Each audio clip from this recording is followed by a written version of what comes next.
Good morning everyone, this is Shruti and आज हम लोग डिस्कस करेंगे क्लास 12th अकाउंट्स का रिटायरमेंट का फुल फ्लेज क्वेश्चन, जिसमें कि हमें revaluation account, partners capital account and balance sheet prepare करनी होगी। सो आई वुड रिकमेंड कि आप बीच बीच में वीडियो पॉज करके पूरा क्वेश्चन एक बार नोट कर लें ताकि आपको बाद में आंसर करने में कन्वीनियंस हो जाए। तो let us start with the question. Those who have books, this is the illustration number 36 of DK Goyal. So Pankaj, Naresh and Saurabh partners थे। उनकी प्रॉफिट शेयरिंग रेशो थी 3:2:1 एंड इसमें से नरेश रिटायर हो गया। जैसे पंकज, नरेश एंड सौरभ थे तो 3:2:1 में से ये वाला बीच वाला शेयर जो है he is getting retired. And आपको क्वेश्चन में आपको बैलेंस शीट गिवन है। देखिए बैलेंस शीट में इधर देखिए जैसे जनरल रिजर्व है। अब जैसे कि हम लोग पिछली वीडियो में डिस्कस कर चुके हैं, जो भी जनरल रिजर्व या एक्यूमुलेटेड प्रॉफिट्स एंड रिजर्व्स होते हैं वो पार्टनर्स के बीच में ओल्ड रेशो में डिस्ट्रीब्यूट होते हैं। उसके बाद बाकी लाइबिलिटी साइड में सब कुछ नॉर्मल है, जैसे कि क्रेडिटर्स, बीपी और सब आइटम्स एंड पार्टनर्स के कैपिटल। उसी तरीके से एसेट्स आपको मेंशन है, bank, debtors, stock, furniture and premises, सब नॉर्मल आइटम्स हैं। देन आपको फर्स्ट एडजस्टमेंट क्वेश्चन में मेंशन्ड है which is related to revaluation account. तो ये सब पॉइंट्स हम जब रिवैल्यूएशन करेंगे तभी डिस्कस कर लेंगे ताकि टाइम हमारा वेस्ट ना हो। फर्म की गुडविल 42,000 है। फर्म की गुडविल के लिए हमारी एंट्री आपको याद रखनी है कि रिटायरमेंट के बाद में एज अर्लियर डिस्कस्ड हमारी गुडविल की एंट्री होती है gaining partners to sacrificing partners, है ना। यही वाली एंट्री हम लोग पास करेंगे। उसके बाद आपका न्यू पॉइंट है कि जो नरेश पार्टनर रिटायर हो रहा है उसमें से 26,000 तो उसके लोन अकाउंट में ट्रांसफ़र होगा, जिसपे हम लोग इंटरेस्ट पे करेंगे 12% पर एनम, और बैलेंस हम लोग को बैंक से पेमेंट करना है। और अगर हमारे पास पैसे की कमी आए तो हम उसके लिए लोन ले लेंगे, ये भी अभी हम डिस्कस कर लेंगे। And new profit sharing ratio between Pankaj and Saurabh is 5:1। So we have the new ratio between Pankaj and Saurabh, that is 5:1, and we have the old ratio with us, that is 3:2:1। so सबसे पहले हम लोग गेनिंग रेशो कैलकुलेट करेंगे and the formula for gaining ratio is new ratio minus old ratio. देखिए आपको question में old ratio mention है। Old ratio है आपकी 3:2:1 बिटवीन पंकज, नरेश एंड सौरभ, जिसमें से नरेश रिटायर हो रहा है। एंड क्वेश्चन में आपको न्यू रेशो भी मेंशन है। New ratio between Pankaj and Saurabh is 5:1। तो हम लोग फॉर्मूला लगा के गेनिंग रेशो कैलकुलेट कर लेंगे। तो पंकज की आएगी गेनिंग रेशो, देखिए न्यू रेशो पंकज की है 5/6 minus old ratio. Old ratio is 3/6, तो ये आपकी आ जाएगी 2/6। ऐसे ही सौरभ की न्यू शेयर है 1/6 माइनस ओल्ड शेयर भी उसका 1/6 है, तो सौरभ का 0 है। दैट मीन्स इस केस में केवल Pankaj is gaining, Pankaj is gaining. तो गुडविल का जो भी शेयर होगा सारा का सारा वो पंकज को पे करना पड़ेगा, ठीक है। उसके बाद सबसे पहले हम लोग या तो गुडविल की ही एंट्री पास कर लेते हैं। गुडविल की क्या एंट्री होती है? गुडविल की एंट्री होती है gaining partner to sacrificing partner. तो कौन गेन कर रहा है? पंकज गेन कर रहा है, तो हम लोग एंट्री करेंगे Pankaj capital account debit to sacrifice यानी कि जो रिटायर कर रहा है, to Naresh capital account, Pankaj capital account debit to Naresh capital. अब आपको फर्म की goodwill as per the question mentioned है 42,000, तो ये कितने से आएगी, हम कैसे कैलकुलेट करेंगे? 42,000 इनटू जितने से पंकज गेन कर रहा है। पंकज कितने से गेन कर रहा है? पंकज गेन कर रहा है 2/6 से, तो ये आपकी आ जाएगी 14,000। तो 14,000 से हम लोग एंट्री गुडविल की पास कर देंगे। कैप ये एंट्री पास हो गई, इसकी पोस्टिंग हम लोग लेजर अकाउंट्स में कर लेंगे। अब उसके बाद देखिए सबसे पहले हमने क्वेश्चन में क्या फाइंड आउट करा? गेनिंग रेशो, जिसमें हमें निकाला कि खाली पंकज इज गेनिंग। उसके बाद हम लोगों को प्रिपेयर करना है रिवैल्यूएशन अकाउंट। देखिए आपको क्वेश्चन में प्रीमाइसेस मेंशन है 80,000 के, और आपको एडजस्टमेंट में मेंशन है कि premises they are undervalued by 20%। तो इस लाइन का क्या मीनिंग हुआ कि जो आपको क्वेश्चन में प्रीमाइसेस मेंशन है वो 20% से कम गलती से मेंशन किए हुए हैं। इसका मतलब टोटल जैसे हमारी परसेंटेज 100 होती है और ये 20% से अंडर वैल्यूड हैं, इसका मतलब है कि जो 80,000 के क्वेश्चन में प्रीमाइसेस दिए हुए हैं वो किसी चीज़ का 80% है। तो हम लोग कैसे फाइंड आउट करेंगे, देखिए प्रीमाइसेस की एक बार थोड़ा सा यहाँ कैलकुलेट कर लेते हैं। आपको क्वेश्चन में मेंशन प्रीमाइसेस 80,000 हैं और वो 20% से कम वैल्यूड हो रखे हैं ऑलरेडी। दैट मीन्स वो किसी चीज़ का 100% है। तो किसी चीज़ का अगर 80% 80,000 है तो उसका 100% कितना होगा? तो that means actual value premises की आपकी 1 लाख थी, जो कि गलती से बैलेंस शीट में रिकॉर्ड हो रखी है कितने से, जो कि बैलेंस शीट में रिकॉर्ड हो रखी है 80,000 से। I hope I am clear to you. Premises आपको 20% से अंडर वैल्यूड दे रखे हैं, दैट मीन्स ये किसी चीज़ का ये ऑलरेडी 80% ऑफ समथिंग है। तो हम लोग क्या करेंगे, 100% फाइंड आउट करेंगे। 1 लाख, पहले 1 लाख थे बट उनको गलती से 80,000 रिकॉर्ड कर लिया, तो अब उनको वापसी बढ़ा देंगे। तो हमें फ़ायदा हो रहा है क्योंकि हम अपने एसेट की वैल्यू को 80 से बढ़ाकर 1 लाख करेंगे। तो ये क्रेडिट साइड में जाएगा बाय प्रीमाइसेस 20,000। पहले 80 के थे, 20,000 से बढ़ा के, ताकि अब उनकी वैल्यू 1 लाख रुपए आ जाए। रिवैल्यूएशन में हम लोग बहुत बार पहले भी डिस्कस कर चुके हैं कि जब एसेट इंक्रीज हो या लाइबिलिटी डिक्रीज हो तो वो क्रेडिट साइड में आता है, और उसका ऑपोजिट यानी कि एसेट जब आपका एसेट डिक्रीज हो या आपकी लाइबिलिटी इंक्रीज हो तो वो हमारा डेबिट साइड में जाता है। उसके बाद आपका सेकंड पॉइंट देखिए, आपको बैलेंस शीट में स्टॉक मेंशन है 22,000 का, और आपको एडजस्टमेंट मेंशन है कि stock is over valued bye 10%। आपको स्टॉक दे रखा है 10% से ज़्यादा वैल्यू हो रखा है। तो सेम कि टोटल परसेंटेज आपकी कितनी होती है 100, और आपको ये पता है कि वो 10% से ओवर वैल्यू है।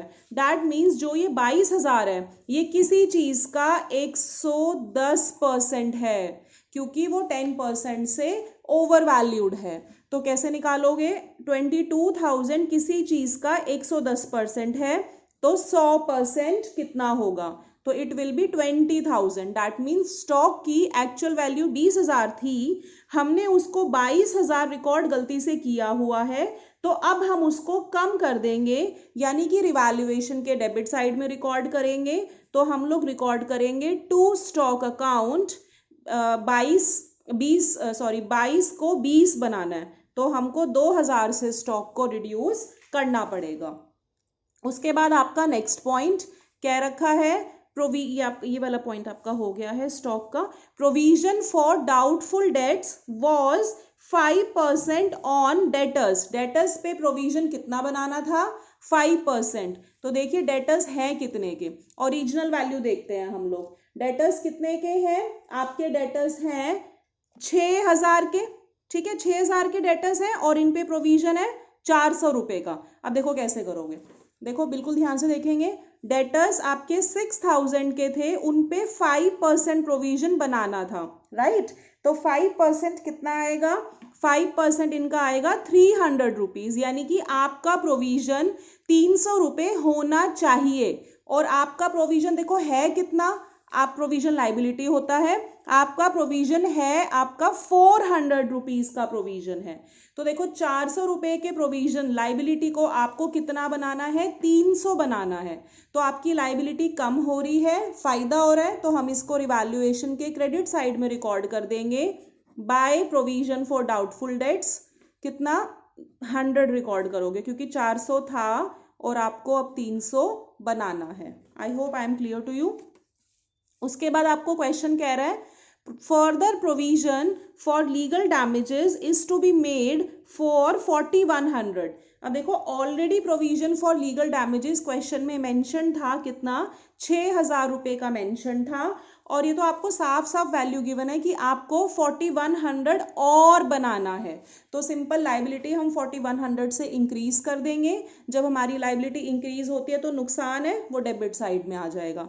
तो हम यहाँ लिखेंगे to provision for legal damages, to provision for legal damages that is कितना आ जाएगा, आपका आ जाएगा 4100। ठीक है, उसके बाद आपको क्वेश्चन में क्या मेंशन है, उसके बाद आपको क्वेश्चन में मेंशन है कि furniture is to be brought up to, देखो this word is important, up to 45, यानी कि आपको अब फर्नीचर को 45,000 रुपये लेकर आना है। तो और आपका फर्नीचर पहले से मेंशन है 41,000 रुपीज। देखो पहले था 41, आपको 45 बनाना है, तो आपको ज्यादा 4,000 से आपको अपने फर्नीचर को बढ़ाना पड़ेगा ना, तभी वो 45 हो जाएगा। तो आप यहाँ पे लिखोगे बाय एसेट बढ़ गया, बाय फर्नीचर, और ये आपका आ जाएगा 4,000 रुपये। उसके बाद देखिए आपकी रिवैल्यू, आपका फर्स्ट पॉइंट पूरा कवर हो गया है, सभी रिवैल्यूएशन की आइटम्स पास हो गई हैं, राइट। अब हम रिवैल्यूएशन का प्रॉफिट या लॉस कैलकुलेट कर सकते हैं। अगर क्रेडिट साइड ज़्यादा आए तो प्रॉफिट होता है, हमारा इस क्वेश्चन में प्रॉफिट ही आ रहा है, तो हम लोग लिखेंगे to profit transfer to capital accounts.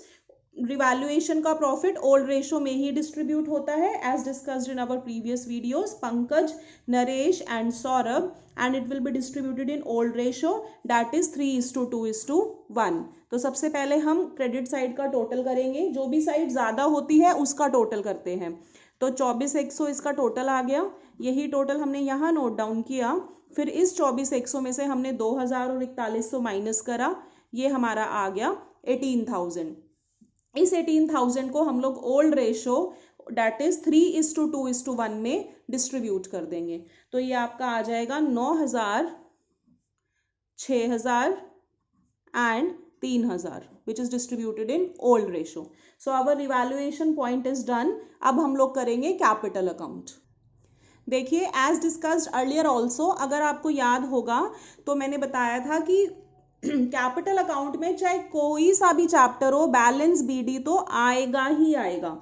तो सबसे पहले हम लोग नोट डाउन करेंगे बाय बैलेंस बीडी, जो कि हमें क्वेश्चन में बैलेंस शीट में मेंशन्ड है। तीनों के कैपिटल्स देखिए, तीनों के कैपिटल्स आपको ये मेंशन्ड है 46,600, 30 एंड 20। एंड उसके अलावा देखिए जनरल रिजर्व हम लोगों ने डिस्कस किया था कि वो ओल्ड रेशो में डिस्ट्रीब्यूट होगा 12,000 रुपये का। तो सबसे पहले हम लोग क्या करेंगे, इनके बैलेंस बीडी नोट डाउन कर लेंगे। Guys this is not 46,600, this is 46,000, I am sorry for this. तो सबसे पहले हम लोग क्या करेंगे, बैलेंस बीडी नोट डाउन कर लेंगे 46,000। उसके बाद आपका बीडी है 30,000, ये हमें क्वेश्चन में ही मेंशन है 20,000। उसके बाद हम लोग क्या करेंगे, जनरल रिजर्व डिस्ट्रीब्यूट करेंगे, कौन सी रेशो में, ओल्ड रेशो में डिस्ट्रीब्यूट करेंगे 12,000 को। तो ये हमारा आ जाएगा 6,000, 4,000 एंड 2,000। उसके बाद रिवैल्यूएशन का प्रॉफिट या लॉस डिस्ट्रीब्यूट होता है। देखो ये रिवैल्यूएशन का इधर लेफ्ट में था और इधर ये राइट में चला जाएगा। तो आप लोग डिस्ट्रीब्यूट करोगे by revaluation account. By revaluation ये आपका आ जाएगा 9,000, 6,000 एंड 3,000। फिर हमने याद करो गुडविल की एंट्री की थी, ये देखो ध्यान से समझना गुडविल की एंट्री कैसे करोगे। देखो पहले हमने एंट्री की थी ना, Pankaj capital account debit to Naresh. तो देखो पंकज कैपिटल अकाउंट डेबिट, यहाँ डेबिट में है तो लेजर अकाउंट में कहाँ जाएगी, क्रेडिट साइड में जाएगी। आप लिखोगे बाय पंकज कैपिटल, और टू नरेश था तो नरेश के कॉलम में आ जाएगी 14,000। ऐसे ही टू नरेश कैपिटल था तो डेबिट साइड में लिखोगे टू नरेश कैपिटल और वो पंकज के कॉलम में आ जाएगी। सौरभ इसका कुछ नहीं करेगा क्योंकि सौरभ को कुछ भी गेन नहीं हो रहा है। उसके बाद देखो हमारा बेसिकली अब कैपिटल अकाउंट्स की सारी आइटम्स हमारी कवर हो गई हैं। अगर अब हम लोग क्वेश्चन में देखेंगे तो देखो क्वेश्चन हम लोग को क्या कह रहा है, क्वेश्चन हमें कह रहा है हमारी गुडविल की एंट्री भी हो गई है। सेकंड पॉइंट, अब देखो क्वेश्चन में पहले बिल्कुल लाइन वाइज चलेंगे। क्या रखा है 26,000 from Naresh capital is to be transfer to his loan account, जिसपे हमें इंटरेस्ट का रेट दे रखा है कि जिसपे हम लोग को अगर कल को पेमेंट करनी पड़ी, अगर हम टाइम से उसकी पेमेंट नहीं कर रहे हैं या ईयरली ड्यू हो गया तो हमें 12% इंटरेस्ट उसको पे करना पड़ेगा। तो 26,000 का पहले कैपिटल से लोन में डालना है। तो इसका क्या मतलब हुआ, देखो सुनो, पंकज और सौरभ तो पार्टनरशिप में कंटिन्यू करेंगे, नरेश फर्म छोड़ के जा रहा है, कैपिटल्स का क्रेडिट बैलेंस होता है तो डैट मीन्स उसको 30 + 4 + 6 + 14,000 मिलेंगे, माइनस अगर उसका डेबिट साइड में कुछ भी आइटम है तो, कुछ भी नहीं है तो डैट मीन्स उसको in totality Naresh will be getting, in totality अगर हम इनको टोटल करेंगे तो this will come to 54,000। Naresh को टोटल 54,000 रुपये मिलेंगे, जिसमें से क्वेश्चन कह रहा है कि 26,000 रुपये उसके लोन में जाएंगे। लोन मतलब हम अभी पेमेंट नहीं कर रहे हैं, हमने उसके लोन अकाउंट बना दिया, तो नरेश हमारा क्रेडिटर बन जाएगा फ्यूचर में और जिसको हम पेमेंट करेंगे। तो जो लोन में जाएगा वो आप लिखोगे टू नरेश लोन 26,000। इतना क्लियर हो गया। 54,000 में से 26,000 रुपये हमने उसके लोन में दे दिए, डैट मीन्स वो हमारी लाइबिलिटी बन गया। उसके बाद क्वेश्चन कह रहा है कि balance paid through bank if required necessary loan to be taken from bank. जैसे टोटल ड्यू थे 54,000, टोटल हमारे कितने थे 54,000 ड्यू थे, 54,000 में से 26,000 का तो क्या हो गया, लोन हो गया। फिर उसके बाद कितना बचा 28,000, ये 28,000 हम लोग बैंक से पेमेंट करेंगे और अगर हमें ज़रूरत पड़ी तो उसके लिए हम लोन ले लेंगे। तो पहले तो इसको तो पेमेंट हम करके दिखाई देते हैं कि हमको इसको बाकी के 54 में से 26 जो जाएंगे, 28 की हमने बैंक से पेमेंट कर दी, ठीक है। तो नरेश का अकाउंट सेटल हो गया। सो नरेश अकाउंट इज सेटल्ड क्योंकि उसको टोटल देने थे 54,000। 54,000 में से हमने उसको 26,000 और 28,000 बाइफरकेट करके उसका अकाउंट सेटल कर दिया। अब पंकज और सौरभ का आप लोग नॉर्मल तरीके से सीडी निकाल लीजिए। इधर का जैसे टोटल ज़्यादा है तो इधर का टोटल हमने लिखा 61,000, यही टोटल हम यहाँ डेबिट साइड में लिखेंगे और इस 61,000 में से 14,000 हम लोग माइनस कर देंगे तो ये हमारा आ गया 47,000।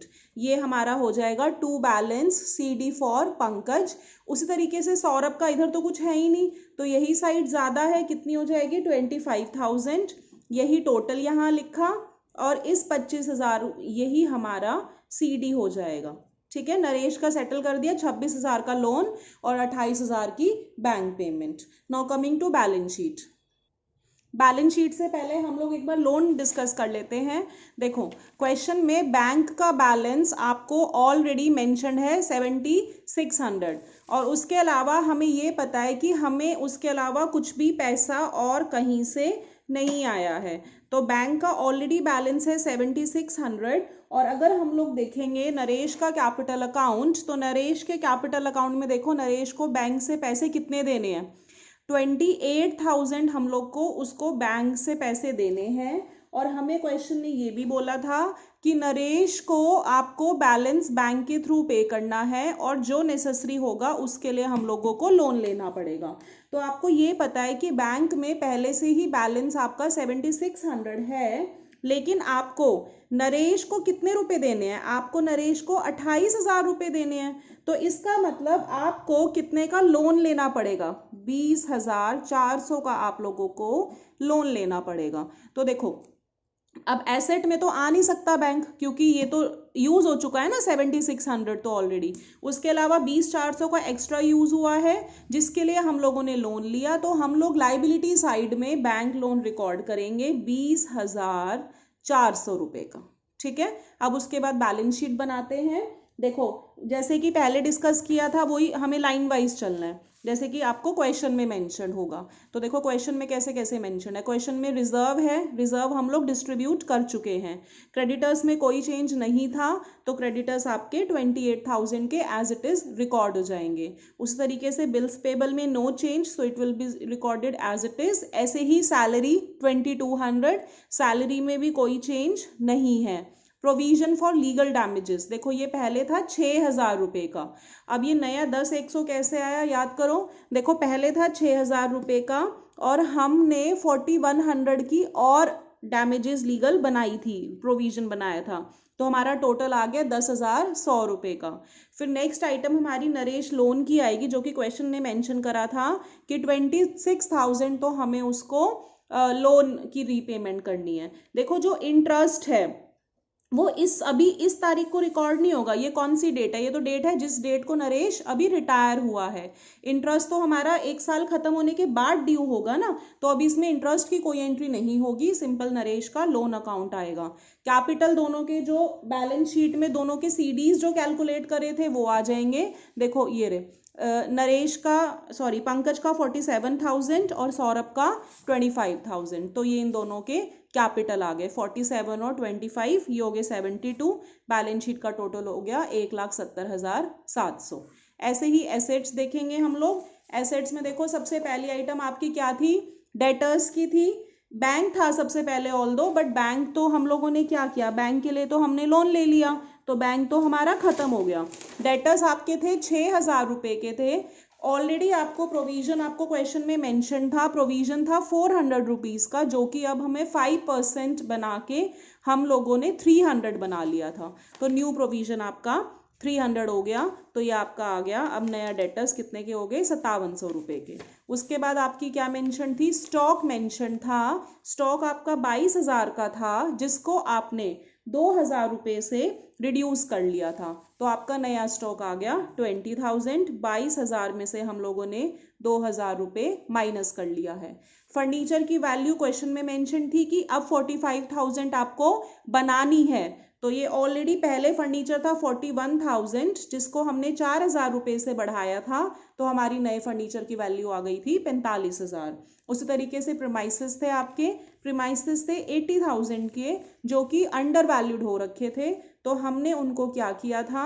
20,000 रुपये से बढ़ाया था, तो हमारे प्रीमाइसेस हो गए थे 1,00,000 रुपये के। देखो बैलेंस शीट बनाने का तरीका बिल्कुल सेम था। क्या डिफरेंस आया कि एडमिशन में तो आप बैंक के बैलेंस को बढ़ाते हो, क्या क्या करके, कि कैपिटल लाया, गुडविल लाया, या गुडविल विड्रॉ करिए तो माइनस होता है। इस केस में आपको क्या करना है? जैसे क्वेश्चन मेंशन करे, लोन ले लेना है या उसको पेमेंट करनी है। तो रिटायरमेंट में बेसिकली बैंक अकाउंट कम होता है, क्योंकि हमें पार्टनर को पेमेंट करनी होती है।